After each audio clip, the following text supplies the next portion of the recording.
thing. A lot of you in here are building your companies to one day potentially sell it 5 to 10 years from now. So you want to make sure you're keeping your buyers list super high quality.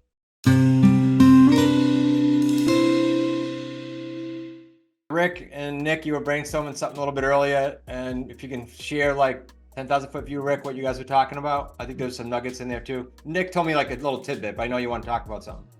Yeah, Nick, feel free to jump in.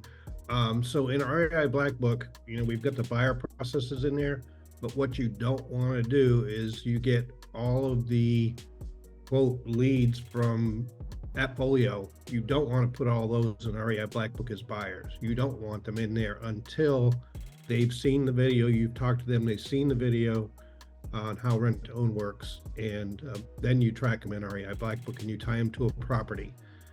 The only difference to that is if somebody is on your website and they inquire about a property, it'll automatically go into REI BlackBook, in which case you'll just have to filter them out if they don't qualify.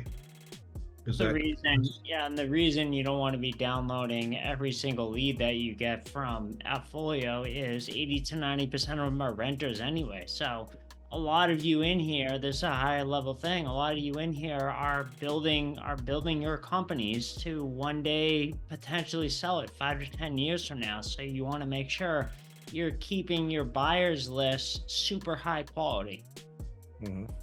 And the other thing that we have implemented in the latest revision that I had just released yesterday or the day before was the buyers. If you're talking to somebody and they are a legitimate buyer and they are qualified, but the property is just not a fit, either they don't have enough down payment or whatever, it will automatically tag them onto your buyers list. So you'll always have them.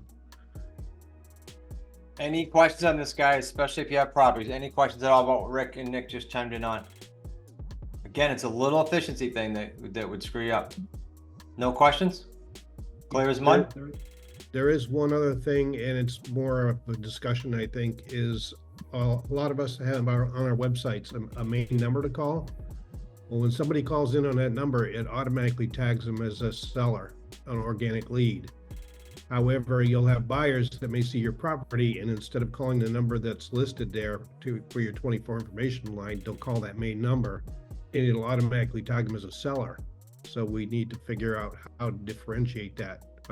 Whether we have your main number be a 24-hour line, and then they press 1 if you're looking to sell, or 2 if you're looking to buy. But be aware of it, Rick, you're saying, and to take a course that either correct it or direct it ahead of time. It's just how we want to implement it, whether it's 2 numbers or 1. And Nick said that you've had 1 number.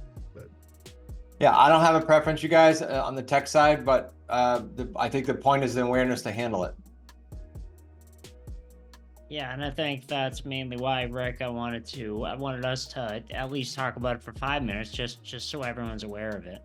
Because I don't want everyone be building their buyers list of a bunch of renters and Section 8 people. There's no value in that.